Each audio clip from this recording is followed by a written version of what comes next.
Armia strips Darlene over the far circle. Holds it, fires!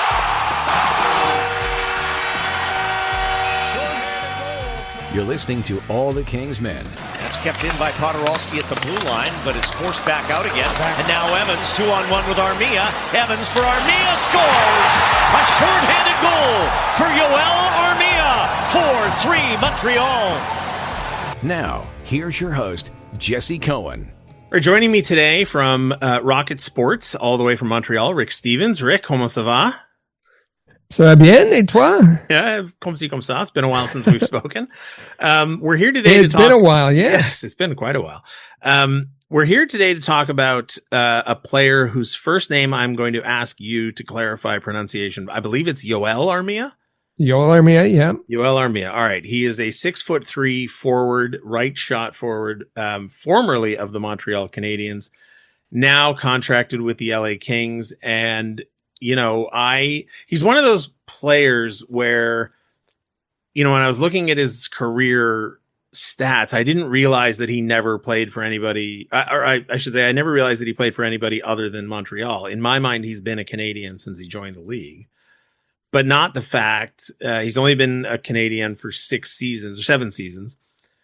But he's just one of those guys that when I hear his name, I picture him in a Canadiens jersey. What type of player is he, and what do Kings fans need to know about the style of game he plays?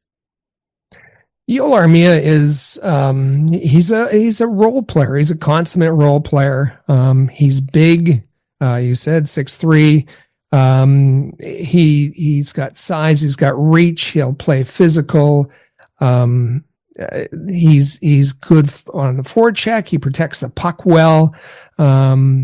He's very good defensively. He's an excellent penalty killer. And Joel Armia and Jake Evans were the two premier penalty killers for the Montreal Canadiens. Canadiens were top 10 in penalty killing, as were the Kings last year.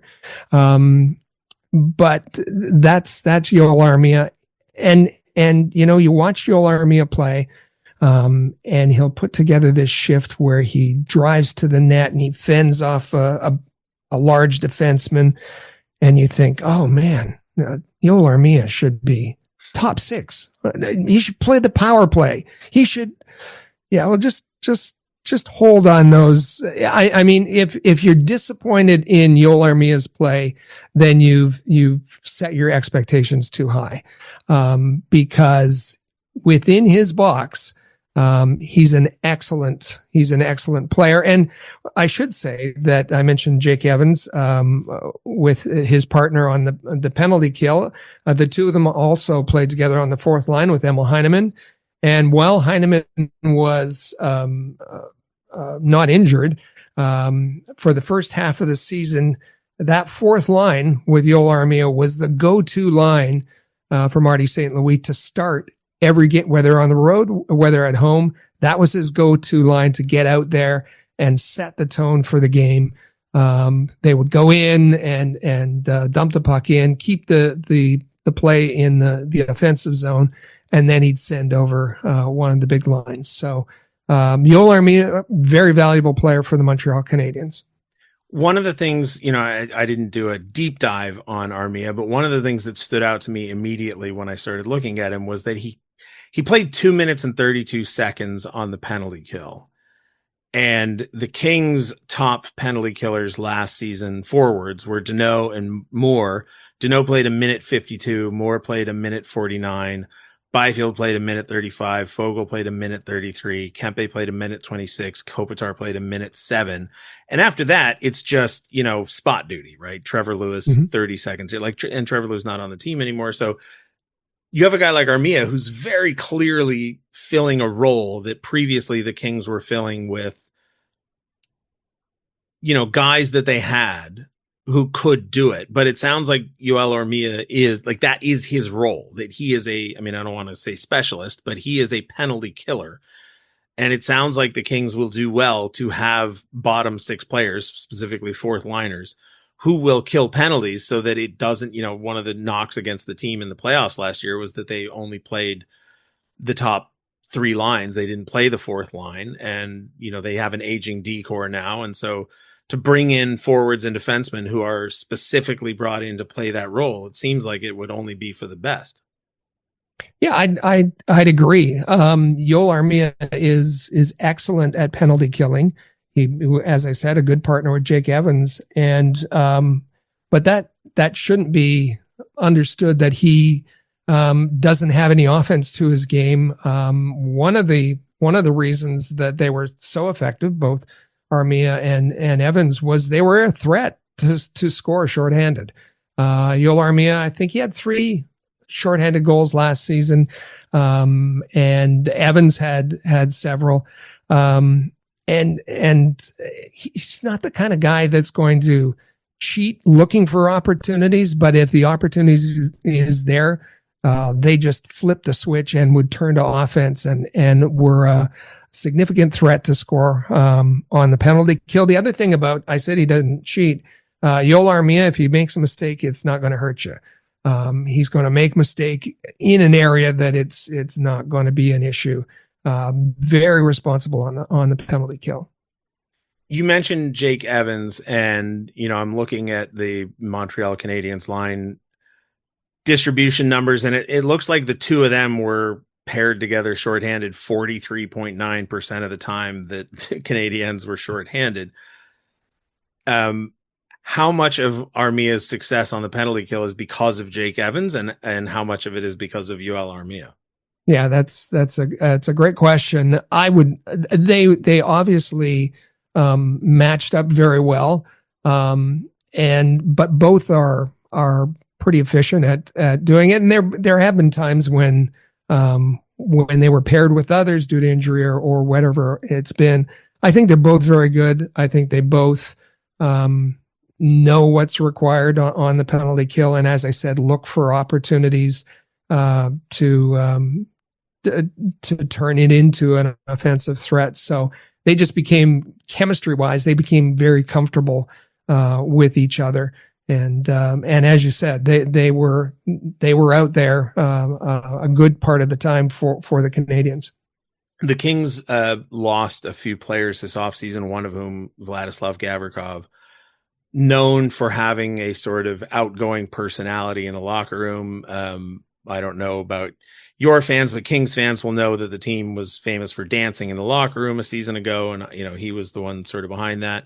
So he's gone, and, in his wake, Corey Perry comes in, but I don't know what kind of personality Corey Perry has in the locker room. But a lot of the younger players have sort of had the personality molded to fit the locker room of the Kings, and it's rare for them to have big personalities. Is Joel Armia, a more stoic, business as usual kind of guy, or he's the kind of guy who might come in and might start some dancing or some yoga on the ice or whatever it is? Well, perhaps Corey Perry's that guy, and he played in Montreal as well, and the two know each other. Joel Armia is quiet, calm, solid, and he was very good with the young players, but he does not have a big personality. I think if Joel Armia said something in the locker room, people would pay attention.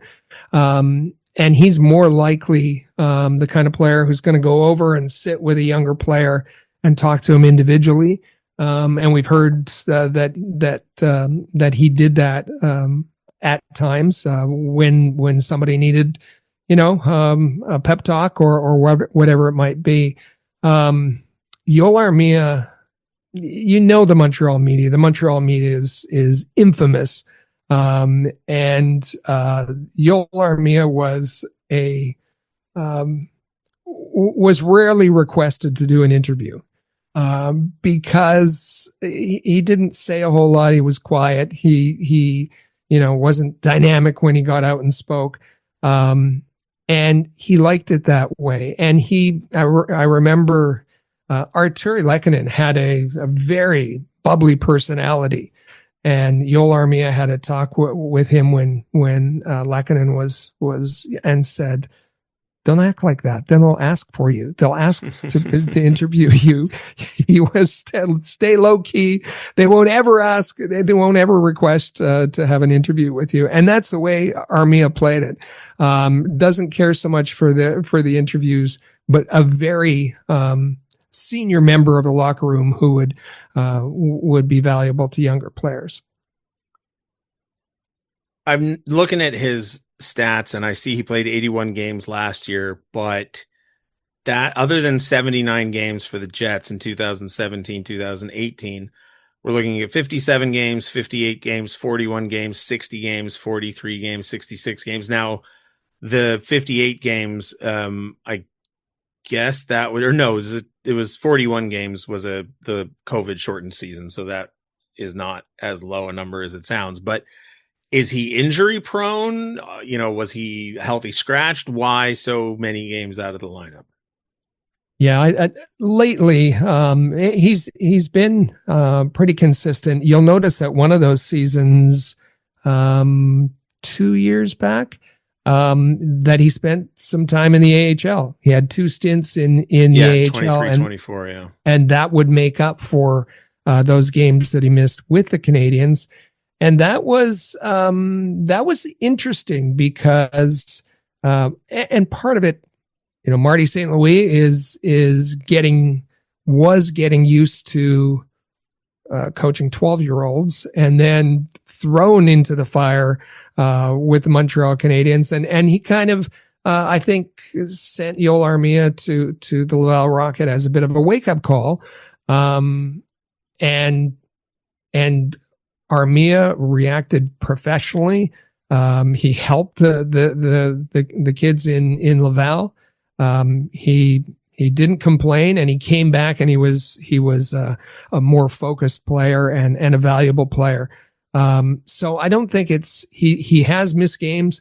I don't think it's so much an injury situation, but there was that stint where he was sent down to the AHL.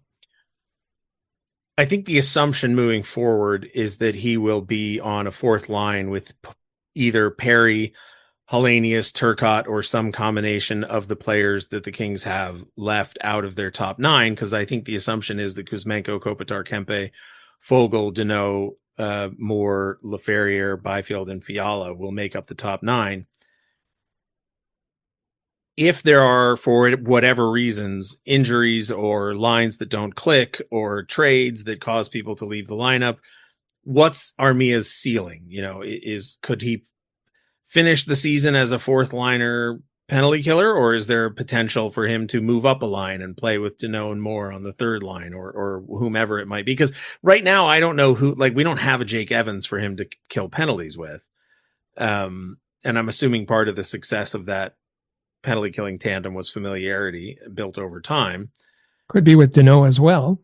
Sure, but they have had Deneau and Moore paired together for ages now, and Jim Hiller, I don't know, I haven't spoken to him about the penalty killing yet, but if I'm making my lineups, on a fantasy card or something, yeah, I guess Deneau and Armia are the first guys over the wall just based on minutes played in their previous career. But I guess what's Armia's ceiling? Like, could he realistically take over a third line right wing position? Sure, he could. I think, and Marty St. Louis would move him around the lineup as high as the second line, winger, because of his size, because of his ability to occasionally drive to the net, certainly retrieve the puck. Use his size on a line that needed size, and the Canadiens at times on their lines needed size. And so with injury situations, when Armia kind of got things going, he was bumped up into a third line slot or at times even a second line slot. Now maybe there's just too much talent with the Kings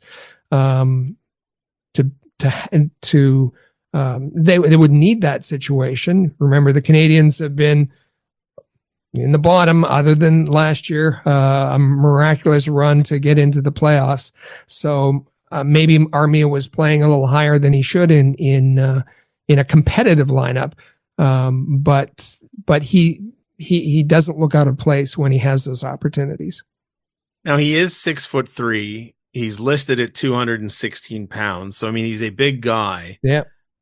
I'm looking at 16 penalty minutes, and not that penalty minutes relates directly to toughness, but does he play a physical game, or is he just a large human being? I think he had in the neighborhood of 85, 90 hits last year, thereabouts. He's not going to go out there and paste people. He's not going to go chasing hits. But he can fend off.